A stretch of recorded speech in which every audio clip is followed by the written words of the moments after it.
found the Eden Wake coordinates in an unnamed script attached to an internal memo file from the lab where I was interning. The script didn't show up in a normal search. I only came across it when I was cleaning up old logs for a server. A single line of text sandwiched between two nonsensical files. EWX recall 0H. TXT. I opened it. No text, no content. But 3 seconds later, the map on the screen flickered, and a red dot popped up. The coordinates were on the northern edge of Dalloway, an abandoned industrial park that had been abandoned since the early 1990s. No one had any records of it, except for a brief description from the local library. Eden Wake Signal Processing Station, decommissioned 2002. No equipment recovery records. I didn't know why I decided to go. I could delete the file. I could have told the guide.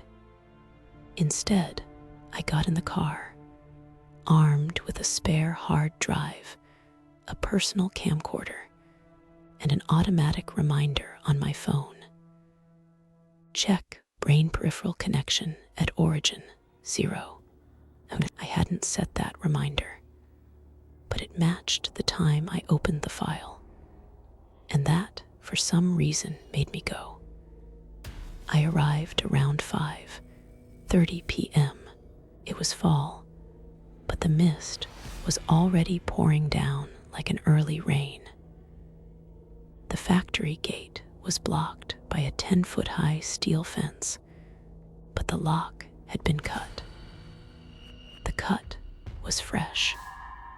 I wasn't the first person to come here in days.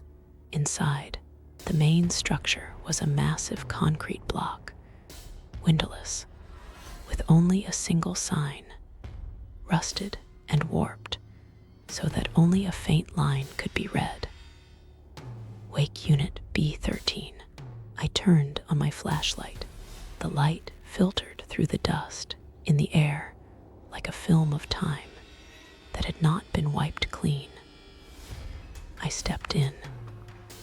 With each step I took, a section of the ceiling fluorescent light turned on by itself, not simultaneously, but in response to my footsteps. No trigger, no control sequence, but a selective movement response. I tried to stop. The light stopped. I turned back. The light retreated. It was as if the system did not want me to go back in time, but only forward, as if this place had known me. I went up to the 3rd floor, according to the old map I had printed out from the library. This was the place marked Core Processing Chamber, the center for processing REM signals and data. The room was unlocked, but the door felt heavier than usual when it opened. Not because of the rust, but because of the different air pressure inside. It felt like I had just stepped into a memory cage, a place where other people's perceptions had been stored. Inside the room was a row of tables with old analog equipment. The CRT monitor was still there, the power cord still plugged in, the IBM keyboard gathering dust. On the wall were a series of neurological diagrams, printed out and noted in red pen. REM zones, zones 4B, 5A, 6C, and a handwritten reminder stuck off-center. Do not access asynchronous memory unless you are the first to write. I turned on the computer. It didn't start. It turned on automatically when I reached for the personal hard drive. The The screen read a single line: "Welcome back, Subject 9B." I was stunned. The code name 9B wasn't on my internship file. No one had ever called me that. But the voice coming from the speaker behind me was mine, low, slow, and tired. If I remember coming in here, then I haven't been completely erased. I didn't know whose memories I was reviewing, or living in a replay of myself.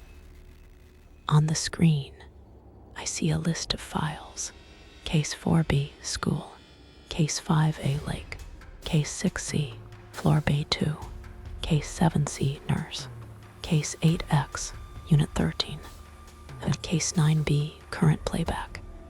Active. Each file comes with a graph of extracted brain waves and a thumbnail image from the first-person perspective. File 4B shows a blackboard with the words before the bell rings: "You must forget." File 5A is the surface of a lake, reflecting a smiling face, even though the person isn't there. File 6C is the basement hallway, where the narrator receives voicemail from himself. File 7C shows a gray-haired woman standing in the middle of a hospital room, her eyes pupilless, her head tilted as if listening. I see a file with no title. I open it. It was a first-person video from a chest-mounted camera. In it, a person was walking into this exact room, the exact lighting, the exact table position. But what made me want to collapse was the person was wearing the exact shirt I was wearing, the exact watch, and holding the exact camera I was holding. The video was recorded in 2016. I came here today, 2022, and that image was me. I tried to turn off the video. The screen didn't respond. Only one more line appeared: REM sync 9B, replaying for the 7th time. I wasn't sure I was here to learn about Eden Wake. I began to suspect maybe I had been extracted, and now I was just being replayed to see what I remembered. I tried to open the door and leave the room, but the hallway outside was no longer the same hallway. The floor was no longer cracked. The walls were clear of mold. The lights were on, and my face was clearly reflected in each pane of glass. At the end of the hallway was a single room without a number. On the electronic board posted in front of the door, it read, Subject 9B, status strange. I stood in front of the room number, where the electronic board read, Subject 9B, playback, identification, not yet complete. My hands were cold, not because of the wind, but because a certain area of my head began to throb very faintly, like a brain circuit signal being called by someone. Although I had no idea what I was reacting to, I did not dare to enter that room right away. I turned back, walked towards the central server, where all the data of the previous subjects was stored. Each file had an identification code, but I began to realize the file names were no longer cold codes. They were reminders, memory labels. I opened case 4B School, the file extracted from a patient who had a strong reaction to synchronized sound. The screen showed a brain scan, the hippocampus, and frontal lobes glowing in deep REM. The handwritten note underneath, in slanted red ink: only respond if called by old name, sync fails if called by current name. I turned on the video. A deserted classroom. A blackboard with the words, "Before the bell rings, you must forget." I heard a small, faint bell ring, as if from afar. But the room where I was standing had no speakers, and for a few seconds, I didn't realize. My hand had reached for a pen, and I was writing something on the table, unconsciously. When I looked again, I saw that I had written the sentence correctly, letter by letter, like I had learned it before, but I had never known it. I closed the file, my heart pounding. I opened the next file, Case 5A, the lake that looked back. The screen showed the EEG image from the moment the subject stepped in front of the lake, a deep mirrored area where the image did not match the person standing in front of the lake. Note, the reflection is not off, but the behavior is not synchronized. The self in the mirror moves 0, 2 seconds ahead. I opened the extracted video. I saw a man standing by the lake, but when he bent down, looking into the water, the reflection started smiling before his lips moved. Then, the reflection turned its head to look straight into the lens. I rewinded. And then I realized the reflection's eyes were mine, not the face, but the look, the slight glance, the twitching of the left eyelid, just like me in front of the mirror every morning. I recoiled. There was a sound in my head, like the sound of water dripping very close to my ear. I touched my ear.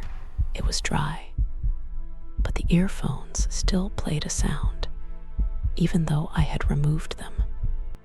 You used to stand here, even though you never came. I continued to open Case 6C, voicemail from floor B2. The file opened slowly. The brain scan was completely off. The narrator had recorded himself, but the audio in the voicemail didn't match any waking moment. The voice sample was a mix of the current intonation and a version of me that was more than 5 years old. The file played a line that read, "If you're hearing this, it means I've been here longer than I thought." At that moment, my phone, even though it was off, lit up. There was a missed call from B2 Echo REM on the screen. I didn't dare touch it, but the ringing wasn't coming from the phone.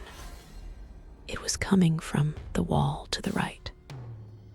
A slight vibration, like the sound in your chest when your name is called from behind. And I saw the screen had just finished playing the file when it switched to a real-time security camera. In it, in the hallway outside the room I was sitting, a person was standing there, his back to the camera. Tall, long hair, white blouse, but especially the person's shadow didn't fall on the floor, even though the light from the lamp was in the right direction. I closed the file, opened Case 7C, the nurse who doesn't leave. This time, there were no images, just brain waves, long, irregular, abnormal temporal lobe contractions, while the subject was unconscious. Notes: patient did not recognize anyone in the room except a gray-haired person. Reacted strongly to the sentence. She only left when when I stopped breathing. I muttered in my head, "It's just a sentence." But as soon as I finished thinking, my heart rate on the screen suddenly increased. I didn't connect the vital signs, but it was still there. I stood up, turned to look at the mirror on the wall, and I saw in the dim reflection, behind my shoulder, a dark figure standing straight, head tilted slightly, face unclear, unmoving, but a hand on my shoulder. I turned around. No one, but the handheld camera I had left on the table was turned back on, and it was filming at that angle. I went to the last file, case 8X, inside Unit 13. Eden Wake's deepest REM extraction chamber used to test the non-subject dream effect. The video file opened with a white hallway, fluorescent tubes whirring in intervals. In the recording, the character walked into the room, found himself lying there. But then the camera pulled back, panned to the left, where a mirror reflected two people in the room, one lying down, one standing. Both were me. Not the old version, not the same, but the current me, standing looking at the current me, looking back. And then the final clip recorded the words written in red marker on the wall. "You are not dreaming, but someone is using your dream to come back here." I wanted to close it all, but my hands started shaking. My heart was beating out of rhythm. I shot up from my chair. My throat was dry. My heartbeat was still erratic. But it wasn't mine anymore. It echoed around the room, as if the ceiling speakers were echoing my own biosignals, just to say, "We're watching." I looked back at the main screen. The warning message was still flashing. Memory collision detected. REM playback unstable. I removed the drive from the server, but it didn't respond. The power light was still on. The command line was still running. I turned toward the door. It was open, just as it had been when I'd entered. But out in the hallway, that white light wasn't the same anymore. It was pushing back, as if the hallway were lengthening with each step I took. I took a deep breath and stepped out. The ceiling lights were still coming on with each step, but this time they were on before I set foot down. I stopped, waited. The light at the end of the hallway was still lit up one more time. I turned my head, and for a moment, I saw a quick reflection in the glass. A person walking parallel to me, a step off, head bowed, faceless. I ran, but every corridor I turned led to the same wall, a large glass mirror that reflected my entire face, pale and out of sync with the real light. I raised my right hand and saw in the reflection that my hand had been raised a beat earlier. I waved. The reflection waved first. I tried to pull out the camera. The hand in the mirror was already holding it. I collapsed. I was no longer living in a time stream. I was being replayed. A small screen mounted on the wall next to the glass suddenly lit up. No one touched it. It played a video. I was sitting in the control room from earlier, the EEG machine attached to my head, motionless. Next to me was a man, a familiar figure, but the angle of his face was unclear. He unhooked the wires, put his hands on my shoulders, and said, "This playback is longer. 9B has a strong reaction. Can hold it again." I gasped. I tapped on the glass. No sound. Only a small line appeared in the lower corner of the screen. Playback recording in progress. Third person view. I was being recorded.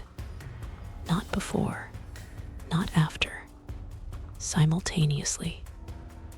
I turned and ran back up the stairs. But when I got to the second floor, I realized something that made my whole body shiver. Every step I took, there were already shoe prints. Not faint, but brand new. The exact shape of the dirt on the soles of my shoes. I stopped. I took a step back. Same footprints. I had never walked this part before, but someone, me, had gone first. I went into the old computer room on the second floor. There was a table with a small CRT monitor. Running. No one sitting there. On the screen was a snapshot of the scene I'd been standing in 20 seconds earlier. I checked my watch, but the hands didn't move. Time stood still, but the video played. Every time I turned away, the view changed, as if someone was following me from a blind spot. I tried recording. I opened the recorder app on my phone, but the first file that came up was audio log 9B, recorded 3 days ago. I hadn't recorded anything. I pressed play. My voice said, "I'm looking for a way out, but every hallway I turn leads back to me. If I hadn't made it out, I would have been there long ago." I hung up, but the voice continued to play from my left ear, not through the speaker, not through the headphones. It went straight into my head, just like the warning on the wall on the third floor.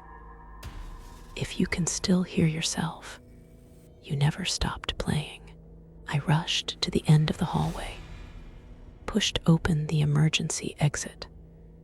Outside was a white room, no equipment, no chair, just a person sitting on the floor, his back turned.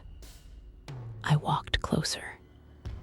He was wearing the same clothes as me, the same watch strap, the same shoes. My hands trembled, and I put them on his shoulders. He turned around. No face. Only a small screen installed in the skull cavity. And on that screen was a reflection of me, standing as I was now, my hand on his shoulder. I screamed. The screen suddenly went dark. The room's lights changed from white to red. A system voice rang out. 9th iteration complete. Subject 9B, still responding. Allowed to hold one more cycle. The floor beneath my feet began to shake slightly. I ran out of the room. The stairs had changed direction. There was no way down. I had only one way back to the third floor. I returned to the control room, but the door was no longer the same door. There was a sign on it, Subject 9B, reinsertion in progress. I walked in. Inside, I was sitting. Not an image, not a mirror, but a version of me, sitting motionless, staring straight at the wall. EEG wires plugged into both temples, and a line of text displayed on the large screen behind me. 3:07 a.m. Ready for next viewer. I stood motionless before my own self, sitting in the control chair, the EEG wires embedded in his temples. his eyes half open, as if they had never closed, as if someone were watching him. The process would continue forever. The screen behind him flashed 3 words: ready for viewer. With each flash, I saw myself from a different angle. I was standing here. I was looking at myself. I was being observed from outside of me. I looked down at my hand. In my hand was a gray USB stick. I didn't know where I'd gotten it from. The little slot on the console had the words, "Insert observer trace." I plugged it in. The screen went black. And then the first image popped up, me entering Eden Wake from high up on the ceiling. No camera had ever recorded anything like that, but I knew it was recording the very process of me remembering this. A command ran below it. Subject 9B, playback loop 8, reaction sustained. Every step I took was marked, as if I were a trained test subject. The screen transitioned, me sitting in a glass-walled room. Behind me was a gray-haired woman, her hands resting lightly on her shoulders, her head tilted slightly. Her mouth didn't move, but I heard one sentence clearly: "This is the last time you will see yourself as a dreamer." I turned and ran, but the hallway outside had changed. There was no exit, no end, only a row of screens that were playing back every decision I had ever made in my life.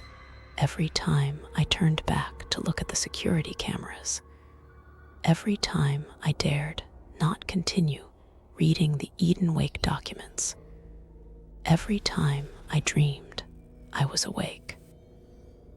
A room opened to the right. I walked in. Sitting in a chair was a man wearing my shirt, my watch. But the face was blank, no eyes, no nose, just a flat, translucent skin. There was a small screen attached to his forehead, and on it was an image of me standing here, looking at him. The screen flashed the last line: "Viewer completed, subject retained." I tried to scream, but my throat wouldn't let out a sound. I wanted to leave, but my hands were no longer mine. A voice in the speaker read evenly: "Eden Wake, subject 9B, playback cycle 9, response maintained." I was gently pushed towards the empty seat opposite, and when I sat down, I saw on the table a touch screen, clearly marked, Episode 9, Echoes from Eden. You are about to watch yourself again. Everything went dark, but before I lost consciousness, I clearly heard a whisper coming from the faceless person. Not everyone is a storyteller. Some exist only to be heard.